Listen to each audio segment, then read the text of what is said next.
Muito bom dia, boa tarde, boa noite para você que está nos acompanhando em mais um episódio aqui do podcast O Mundo em Português. Esse é o episódio parte 2 da missão escatológica. Se você não assistiu a parte 1, vai lá assistir primeiro para você entender o que nós falamos sobre o que é escatologia, né? E falamos também o porquê a missão deve ser escatológica. Hoje nós vamos abordar dois tópicos. Por que e onde nos distanciamos da escatologia na missão e como realinhar a nossa forma de pensar a missão para os últimos dias. Mais uma vez aqui o Rafael. Olá, pessoal. E o Rômulo. Tudo certo? Fala, aí? Pessoal. Tudo certo. Firme e forte. Firme. Bom, vamos de o texto bíblico base hoje, meio trava-língua, né? Texto bíblico base para esse episódio. O texto está lá no livro dos Atos, né? Se você tem sua Bíblia aí, você pode abri-la, né? Encontrar aí o texto bíblico de Atos, capítulo 3, versículo 21, né? Ao qual é necessário, ao qual aqui é Jesus, né? Jesus, né? É a última palavra do versículo 20. Jesus, ao qual é necessário que o céu receba até aos tempos da restauração de todas as coisas, de que Deus falou por boca dos seus santos profetas desde a antiguidade. É isso aí. Rômulo, Rafael, querem dar uma breve explanação sobre esse texto aí? Vai lá, Rômulo. Então, Pedro está fazendo um anúncio ali, né, do evangelho, apresentando o evangelho ali, acho que né, no início de tudo. E ele está dizendo, olha, você precisa entender que Jesus vai permanecer nas regiões celestiais até que chegue o tempo de se iniciar a restauração de todas as coisas. Né? Então, é necessário que a gente compreenda sobre esse texto que nós não vamos restaurar as coisas até que Jesus venha. Ele é o líder dessa restauração, ele é o grande reformador. Essa é uma grande questão que a gente tem, né? Tem uma linha de interpretativa que o pessoal pensa que o trabalho da igreja é restaurar tudo para Jesus chegar e sentar no trono. Né? E é esse mesmo texto que faz essa separação. Por quê? Porque quando eu penso, né, e o que aconteceu na igreja, né, ali desde de Agostinho e tal, cara, eu amo as obras dele, mas essa ideia amilenista, essa ideia, né, de se pensar a escatologia como o reino milenar já é agora, já estamos vivendo ele agora, traz esse conceito de que não, vamos viver, cara, o reino de Deus aqui agora, né, em toda a questão social e de estrutura na Terra. Claro que numa época onde o Sacro Império Romano, né, ou seja, o império da igreja dominava o mundo, era muito fácil eu pensar dessa forma, né? Onde você nascia cristão, por exemplo. Você não tinha um encontro com o Senhor, você não se convertia verdadeiramente. Então, essa ideia tomou conta do pensamento teológico de toda a igreja por, né, quase 1000 anos mais ainda, né? Praticamente. Até hoje. Até hoje, na verdade. Em diferentes versões até hoje. E vê como que a linha é tênue, porque assim, é uma simples mudança, uma mudança bem pequena, Sim. Vai determinar se a ação da igreja, você que acompanhou lá o primeiro vídeo, depois volta lá no primeiro vídeo lá, na parte 1, em que nós falamos sobre duas posturas, né, vamos dizer, duas cosmovisões, duas posturas que o cristão pode ter nesse mundo. Uma postura é escatológica e missionária. A outra postura, ela não é escatológica e, consequentemente, também não é missionária. E essa postura não escatológica e não missionária, ela nasce dessa linha, vamos dizer assim, escatológica, nessa escatologia não escatológica, né, o milênio amilenista, né, que traz a ideia de que o reino, o milênio, o porvir é agora. Né? O porvir é agora. Então, se você tirar o porvir da mensagem do evangelho, você vai dar aqui vai dar uma diferença muito grande de conceito. Parece uma mudança de pequena, mas ela é gigantesca na atuação, né, na prática. Esse negócio de escatologia, de ficar discutindo detalhes, isso não é importante, se é isso, se é aquilo, se é aqui, se é lá. Pelo assim, contrário. não é. Na verdade, isso é um pequeno princípio que rege tudo. Vai reger todo o estilo de vida. Mensagem. Toda a mensagem. Não é que vai definir se você é salvo ou não é salvo. Nós não estamos falando de soteriologia.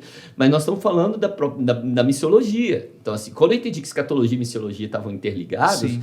a nossa postura pastoral, na época, era pastor de jovens aqui no Mevan, o Romulo lembra, estava comigo. Sim. A nossa postura pastoral mudou drasticamente, porque assim, não é, agora eu não sou o pastor que vai cuidar das pessoas que vivem nesse mundo para elas terem uma boa vida e para mantê-las salvas até o dia que elas morrerem.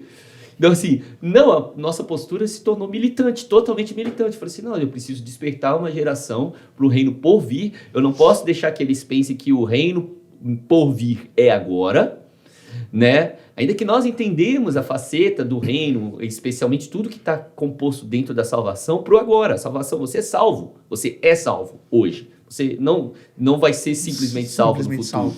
Né? Ainda que tenha essa salvação futura, mas você já é salvo hoje. Então existem dinâmicas do reino que acontecem agora, aquilo que Jesus falou, o reino dentro de vós, o reino invisível. Sim. Mas o reino visível não é agora. Então o céu não é agora. Então aquilo que nós falamos, nós não estamos no prêmio, nós estamos trabalhando pelo prêmio vindouro. Então assim, e tem gente que quer viver agora o prêmio e essa postura de viver o prêmio. Então, esse texto ele foi selecionado aqui pelo Romulo exatamente para poder mostrar, começar com esse ponto. Nós vamos empurrar a questão do reino para a era por vir, para nós entendermos isso, que isso é por vir, e então nós vamos entender qual é a missão que temos no dia que se chama hoje. Né? Seria então já um gancho para a gente falar do porquê e onde nos distanciamos da escatologia na missão. Seria então porque a gente optou por incorporar o reino no dia de hoje? Sim. O que você acha? Essa incorporação, foi o que basicamente a gente falou, né? Essa incorporar o reino hoje, né? Num já, né? Agora é o reino de Deus. A totalidade, a plenitude. Vou estabelecer o reino. Vou estabelecer o reino. Então ele cancela todo o sentido de se anunciar o evangelho. De você pregar o evangelho, de você levar o evangelho, essa mensagem que a gente falou, né? Muito sobre no último episódio, né? Então, as consequências são drásticas. Só que a gente tem visto e corroborando para esse tema que a gente está falando, toda vez que há esse despertar sobre o conhecimento, né, da teologia bíblica e não sistemática, né, desse conceito de escatologia, você tem um despertar missionário também. Porque as pessoas começam a entender, peraí, o texto é mais literal, não é muito... Porque daí você tem que alegorizar tudo. Nesse sentido, você coloca tudo em uma alegoria. Fica tudo no figurado. Exatamente. Quando você lê os textos de forma literais, como eles foram escritos, eles são escritos de forma literais, né? Tudo que é simbólico tem seu simbolismo bem apresentado. Olha, isso é simbólico. E automaticamente o que não é simbólico é literal. E aí a Bíblia toda se torna uma grande história. Por isso que eu gosto muito de tratar esse assunto, né, estudar escatologia, falar sobre escatologia de forma bíblica, ou na escatologia bíblica, onde você abrange todos os conceitos dentro da narrativa, desde Gênesis a Apocalipse, em vez de setorizar as coisas. Em vez de pegar só né? Então, quando você setoriza, sabe, fica uma coisa, não, você é da escatologia, você é da setoriologia, você é eclesiologia. Não, eclesiologia, missiologia, escatologia é uma coisa só. Você vai fazer missão o quê? Você vai levar a igreja, você vai implantar a igreja, você vai, então, é tudo conectado. Por que você está levando a igreja? Por que você está pregando sobre a volta de Jesus? Porque você entende isso. Você é missionário porque você entende isso. E você só é missionário se você pertence ao corpo de Cristo. Então não tem como separar nada. É tudo uma coisa só, não tem... Você usou um termo engraçado, né? Eu usei agora o engraçado no sentido português, né? Os portugueses vão entender melhor do que os brasileiros. Porque pra gente, engraçado no Brasil é mais uma coisa do tipo assim, que tem... Que se ri, né? Que se ri, que é Comédia, né? Comédia, né? Pro português, o engraçado é mais no sentido assim de algo interessante, né? Ou que tem graça no sentido de beleza, né? Mas eu acho que aqui ainda tem essa conotação também. Então, assim, você tem algo interessante na sua fala, que é, você falou de evangelismo como você ir pregar a volta de Jesus. E eu penso assim, mas isso é exatamente uma parte que foi excluída do evangelismo há muito tempo. Há muito tempo.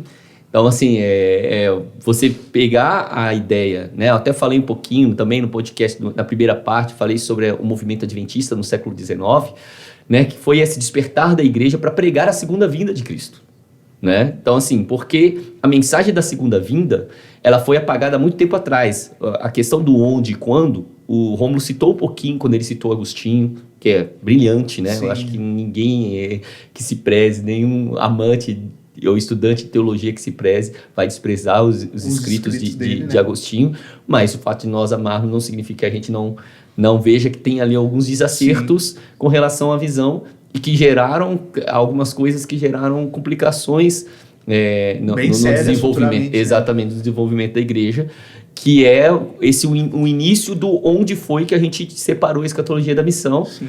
Com aquela ideia da cidade de Deus, a ideia da cristandade, do reino terreno, né, do reino da igreja, vamos dizer assim, né? Vamos usar esse termo para diferenciar, né? A diferença do reino de Cristo, Deus, né? E o reino de Deus em Cristo e o reino da igreja. Porque a cristandade é o reino da igreja, onde tem um homem, o líder, o cabeça da igreja sentado no trono, literalmente, e ele dominando sobre as nações. E esse é o perigo, essa é a distorção, porque Jesus não nos enviou para reinar sobre as nações. Não nessa era. Não nessa era. Ele vai fazer isso na era vindoura, quando ele substituir os governantes do mundo, né? E como ele falou para os apóstolos, que eles sentariam em 12 tronos e por aí vai. Mas isso é era vindoura, depois da ressurreição dos mortos. Aqui nós estamos falando de era presente, essa presente era que nós somos comissionados a ir pregar o evangelho, pregar a salvação, pregar o advento de Cristo, pregar a volta de Cristo, pregar o reino de Deus a todas as nações, que seria o tema da mensagem de hoje. E ela foi substituída por um ir de reinar sobre as nações. E aqui eu quero chamar a atenção do pessoal que acompanha a gente, quer dizer, bem perigoso, porque essa mensagem, ela vez por outra, ela é reformulada, remodelada e trazida num pacote novo, mas é a mesma velha mensagem, ela é trazida num pacote novo para a igreja. E hoje, na contemporaneidade, nós temos de novo essa mensagem dentro da igreja evangélica, no meio, das vezes, dos nossos jovens, pregadores jovens, ensinando você a reinar sobre as nações. E não é isso que nós estamos aqui para poder fazer.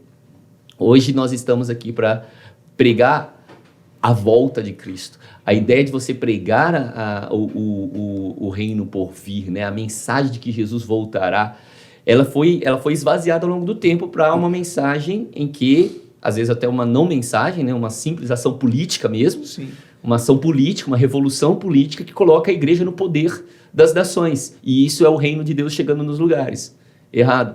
Então, assim, e aí isso foi substituído. Então, quando veio esse movimento adventista muito forte no século XIX, o próprio, se você olhar de uma forma geral, o pentecostalismo é um movimento adventista. É um movimento adventista. É um movimento adventista, porque a mensagem, você estuda sobre a Rua Azusa, estuda sobre os pentecostais, qual era a tônica deles? A tônica deles era, por que a ênfase no batismo do Espírito Santo? Por causa de Atos, capítulo 1, versículo 6. Está lá, vocês vão receber poder, né?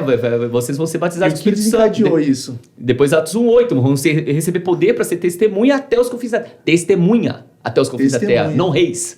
Testemunhas, não para reinar até os confins da terra, mas para serem testemunhas até o confim da terra. Então era poder para mobilizar a missão, para pregar a volta de Jesus. Então a mensagem da volta de Jesus era muito forte. É interessante que o movimento pentecostal é uma reprodução muito, muito parecida com o que aconteceu em Atos, na relação de poder e testemunho.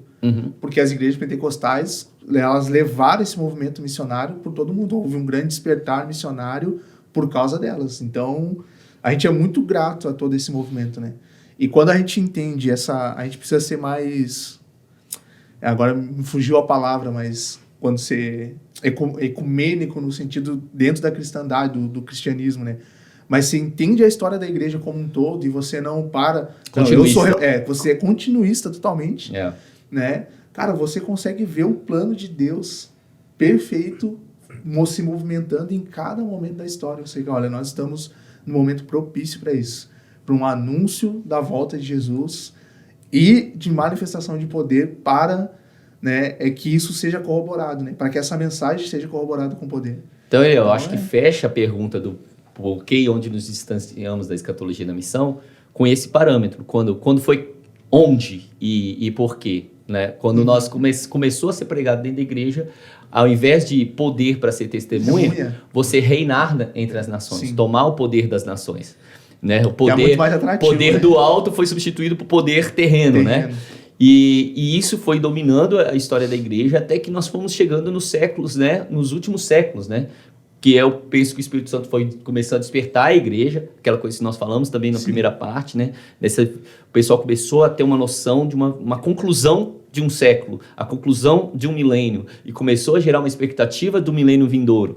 Então aí você vê vários movimentos, né? Que vão ser movimentos adventistas, no sentido de que tem o foco... A expectativa é o advento de Cristo. A expectativa é o advento de Cristo para trazer... É o reino por vir, é a era vindoura que vai acontecendo, que são os grandes avivamentos ali do século XIX e depois o movimento pentecostal e tudo que vai acontecendo ao longo do século XX e agora no século XXI está crescente, está clamando, está gritando na terra. E hoje nós temos judeus messiânicos, nós temos árabes se convertendo, nós temos missionários pregando em toda parte do mundo, nós temos uma mensagem globalizada, né? Movimento, casas de oração, igrejas, teólogos, pessoas que estão se levantando para poder trazer de volta a mensagem escatológica para esse tempo e uma geração que está começando a ver a beleza disso, isso, né? Que está sendo bem-aventurada porque está lendo, está ouvindo, está entendendo e está buscando e fala assim, quer saber, nosso propósito nessa terra é pregar a volta do Senhor, a salvação, a obra de Cristo, Cristo morto, Cristo ressuscitado,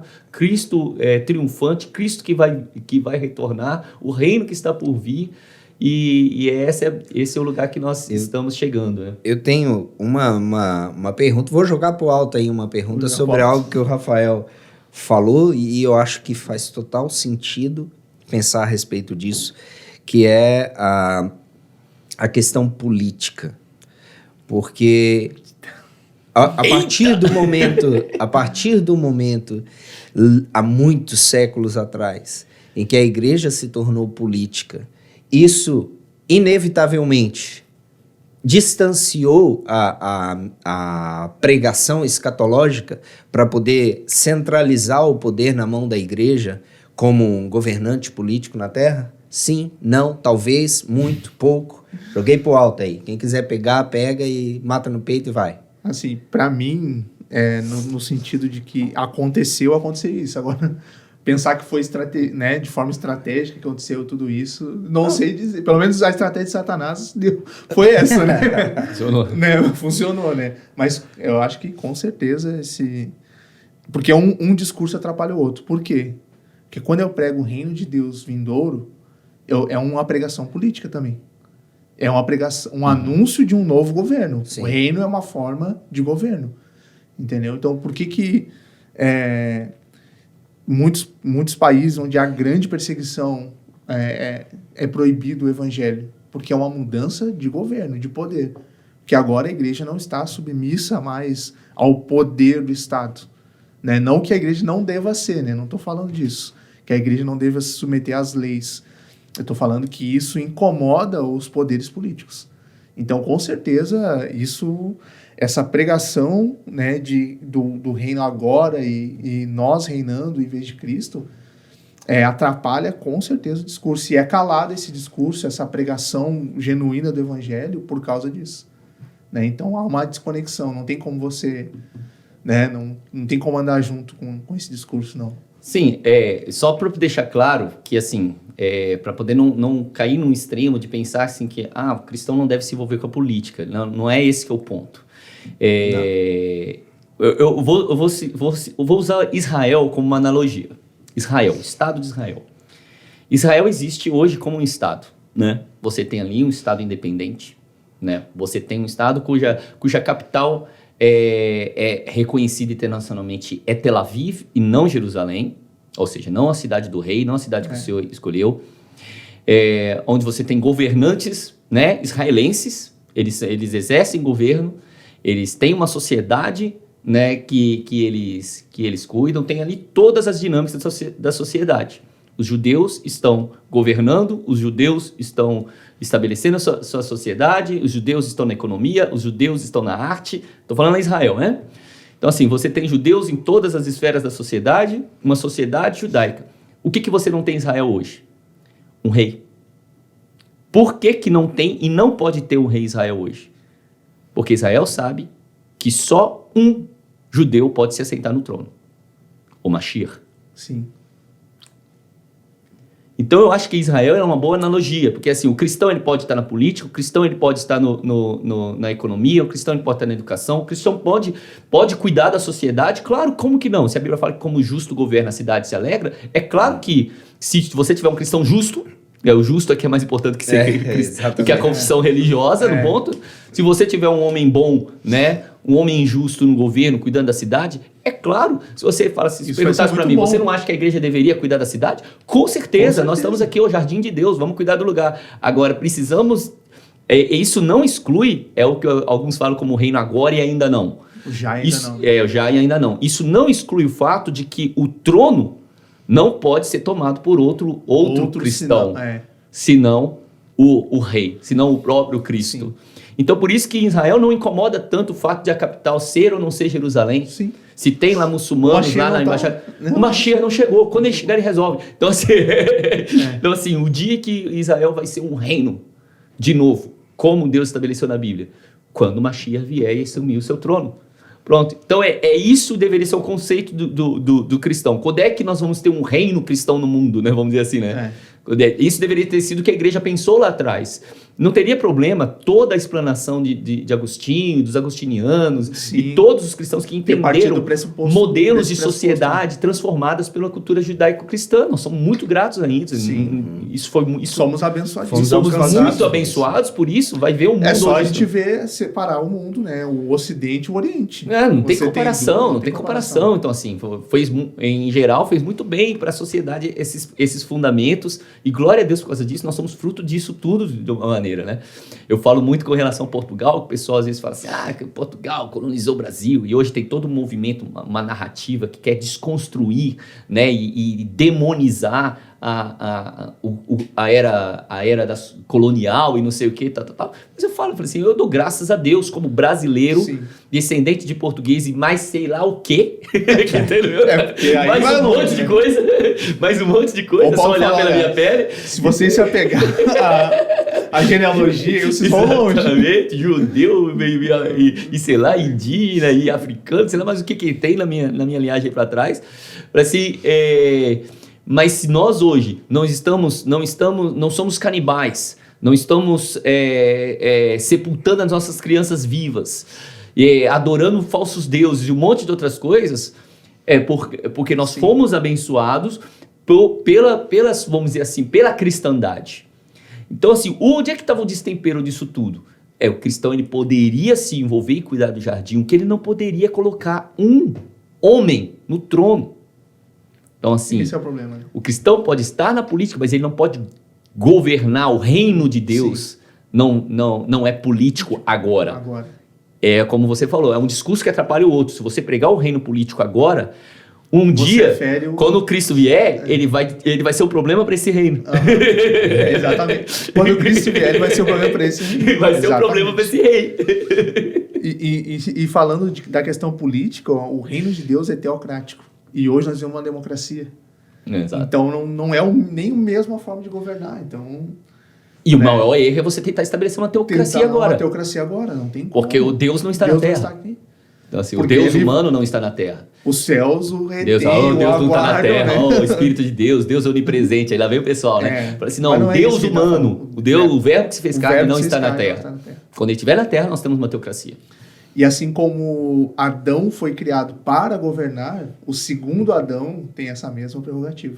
Exato. Então, quando Cristo é chamado de segundo Adão, não é só porque ele redime o pecado de Adão, mas é porque é o homem que vai governar esse jardim. Nós somos só os ajudantes só. Então nós prenunciamos um reino isso. que há de vir. Sim, Pronto. exatamente. E por isso é tão importante nos aliarmos ao reino certo. Né? Exatamente. Porque quem não estiver, como ele diz, quem comigo não ajunta, espalha. Quem não estiver por ele vai estar contra ele. Naquele glorioso dia, grande e terrível dia. E eu acho que, para mim, assim, falando no conceito escatológico, qual é o maior problema, Romulo? Que tem muita gente que diz, mas não tem problema você ser amilenista, o outro ser pré-milenista e o outro ser pré-tribulacionista, enfim. Qual é o problema? Para mim, são dois. O primeiro é a verdade, a volta de Jesus e tudo que está relacionado ao seu retorno é uma verdade absoluta. E se é uma verdade, ela não tem pontos de vista. Não se relativiza. Não se relativiza. Tu não pode pensar de uma forma ou de outra. Você tem que pensar como a Bíblia fala. Esse é o primeiro ponto. O segundo, relacionado principalmente ao amilenismo. O anticristo, ele é amilenista. Vamos dizer, não que ele seja um teólogo, vai ser um teólogo. Mas eu tô dizendo... Vai ter hashtag polêmica! Mas qual é o problema? Mas por que eu tô falando isso? Porque quando eu penso no reino agora, o anticristo vai fazer exatamente isso.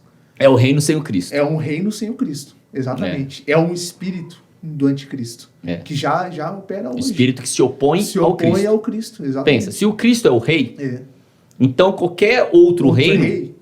É anticristo, exatamente. É anticristo, exatamente. É anticristo. Não estou falando só da figura, mas é desse espírito que João fala, olha, e já há muitos anticristos. Né? Eu acho que ele está falando exatamente desse povo que Paulo fala também, olha, vocês já estão reinando agora sem mim. Exato. Né? Não tem. Então, ele é muito problemático. O falso discurso, a distorção bíblica coerente gera muitos problemas. Parece que não, mas gera consequências terríveis. Parece que é só um detalhe, uma picuinha teológica, né? Não, de quem está querendo dizer que sabe mais que os outros. Mas não tem nada a ver com isso. Exatamente. Né? E... mas os amilentos fazem um monte de cara. Eu acho que faz muito o papel do franchising, em espalhar a denominação, que é diferente de missão. Né? Porque também, venhamos e convenhamos, é muito lucrativo. É o pós-milenismo aí nesse ponto também, muito lucrativo você espalhar a denominação na Terra. Pós-milenismo né? É complicado também. Pós-milenismo é justamente esse o ponto para a gente encerrar o assunto aqui que a gente precisa focar agora, então. Como que a gente vai conseguir realinhar a nossa forma de pensar a missão para os últimos dias? Rafael, como que a gente... Não existe receita de bolo. A gente sabe que não existe receita de bolo, né? As pessoas querem um formato pronto para tudo, principalmente na nossa geração, que é muito imediatista. Muito imediatista. Mas, e o Rômulo já falou que a questão é Bíblia. Mas, assim, de uma forma mais prática e mais palpável, como que a gente consegue realinhar a nossa forma de pensar a missão para os últimos dias? A gente pode dar alguns conselhos, né? Claro, como falou assim, alguns conselhos que vão ajudar nessa caminhada. Vai ser impossível esgotar esse assunto e, como o Eliel falou, não tem receita de bolo. Uma das coisas que me veio à mente, o Rômulo já tocou nesse ponto aqui, é você voltar a ver a Bíblia como literal. Pronto. Isso aqui já vai mudar, vai virar uma chave dentro da sua mente. Assim... Como que você ajuda isso? Nossa, mas eu não consigo ver as profecias bíblicas como literais. Profecias relacionadas ao reino e ao Cristo. Israel e tal. Sim. É isso que eu estou falando. Começar a ver isso como literal. Eu tenho dificuldade de ver porque, para mim, quando fala Israel é a igreja, quando fala o Cristo, pode se referir aos cristãos e por aí vai. Fala assim, pega o Evangelho de Mateus. Lê com cuidado o Evangelho de Mateus. E vê que cada profecia, Mateus ele tem o cuidado de escrever o Evangelho sinalizando as profecias e os cumprimentos, as profecias e os cumprimentos. Ele fez um verdadeiro, o grande comentário do Antigo Testamento. Você tem até as referências embaixo ali, né? Onde exatamente. Você vai buscar no Antigo Testamento. Você vai lá e você busca. Então você vê que todas as profecias, Mateus, né, que era um dos 12, então assim, é um discípulo mesmo, um dos alunos de Jesus, que andaram 3 anos e meio com Jesus. Então pensa o cara. Então vamos ver que não é a opinião de Mateus, ele é um discípulo. Então aquilo que ele está fazendo foi o que o mestre ensinou ele a ver. Foi quando como o mestre abriu as escrituras, abriu o entendimento para as escrituras, ele fez eles verem as profecias dessa maneira. Ele pega lá, e ele foi chamado Nazareno. Aí está assim, então foram viver em Nazaré, para que se cumprisse o que foi escrito. E ele foi chamado Nazareno. Você vê, é tudo... Pega uma por uma, você vai ver, é tudo literal. Não tem nada alegórico ali. Então, examina bem ali o Evangelho de Mateus e pensa sobre isso. Comece a ver as profecias relacionadas a Israel, a Cristo, ao reino, tudo que você lê em Daniel, Isaías, lá nos profetas, que você vê no próprio livro de Apocalipse, né, como literal. E só isso já vai mudar uma chave e vai dar uma realinhada no pensamento missionário, porque você vai ver. Bom, é um ponto. Diz aí alguma coisa, Romulo. Para mim, né, esse é um dos principais pontos, né, analisar a escritura de um ponto de vista diferente, né. Mas eu tô muito... Para mim é mais uma esperança que eu vou falar, né? Que Deus tem controle de todas as coisas. E a gente começar a estar mais conectados com Deus. Nós estamos... Não, de certa forma, as pessoas não se conectam com Deus. Eles são cristãos, mas só nominais. Uhum. Mas a busca pelo coração de Deus, a busca por mais intimidade, automaticamente também vai te levar nesse lugar. Isso. Junto com a palavra. Então, é Bíblia e oração. É Bíblia e oração. Né? Que difícil. Que difícil, cara. Falamos tanto pra poder voltar no leia a Bíblia e faça a oração se quiser crescer. E você não precisa ter... eu quero 7 passos. A campanha, velho. Não, é só 2 passos. Bíblia e oração. Bíblia e oração. Bíblia e oração. É assim, 2 pernas, né? Bíblia e oração. Bíblia e oração. Mas automaticamente eu creio que se você entrar nesse lugar, você vai também mudar o seu coração. E mudando o seu coração, a sua mente também muda e o seu posicionamento vai mudar. Também existe uma coisa que a gente tem falado aqui, que é o ecossistema. Você precisa viver dentro de um ecossistema que fala sobre isso. Você precisa estar envolvido no ambiente. Eu não sou missionário. Cara, você é missionário. Você já está inserido. Somos. Começa a buscar missionários relevantes, ler livros sobre isso, ouvir músicas relacionadas, não ao louvor sobre a missão, né? Mas músicas, tem muita música escatológica hoje em dia. Nós temos uma safra boa de música boa que fala sobre isso. E isso me acende quando eu escuto uma música dessa, só me acende uma chama. Cara, eu preciso anunciar, né? Eu preciso pregar o evangelho. Buscar bons livros, né? Hoje, graças a Deus, livros. Aqui no Brasil, né? Mas se você está em Portugal também, já tem muito material traduzido em língua portuguesa. Graças a Deus, né? Que diferença, né? Uns 20 anos atrás isso era difícil demais. Mas hoje já tem muito material bom, né? E material nessa linha que traz uma visão escatológica bem alinhada com a missão, né? Sim. Então, que vai trazer muito entendimento sobre isso. Já busque esses materiais também. Leia, né? Fica só na resenha de livro, né? Leia você, vai estudar. Isso vai também te ajudar a se manter no ecossistema que o Rômulo falou aí. Uhum. E a gente falou algumas... daqui, né? A gente falou algumas problemáticas e tal de se pensar, né? De repente você ficou meio, tipo assim, poxa, estão falando mal do que eu acredito, né? Mas não... Aí tá falando das problemáticas dos discursos, né? Então, não se sinta ofendido de nenhuma forma, né? Em relação... Se a gente tocou em algum ponto que mexeu com você. Mas, assim, uma coisa que eu aprendi, né? O Mike Bickle, ele fala que a verdade, ela não se ofende em ser examinada. Uhum. Pelo contrário, ela é confirmada quando ela é analisada. Ela não tem nada a esconder. Ela não tem nada a esconder. Então, não abrace uma falsa verdade, um conceito, se ele te ofende. Se aquilo... Não que o discurso te ofenda, mas se aquilo tá, de alguma forma... Se confrontar aqui... tá te confrontando, cara, algo tá errado. Né? Peraí, vamos ver isso. Vamos Quem analisar. não deve, não teme. Né? Quem não deve, não teme. Então, a verdade, ela não se ofende.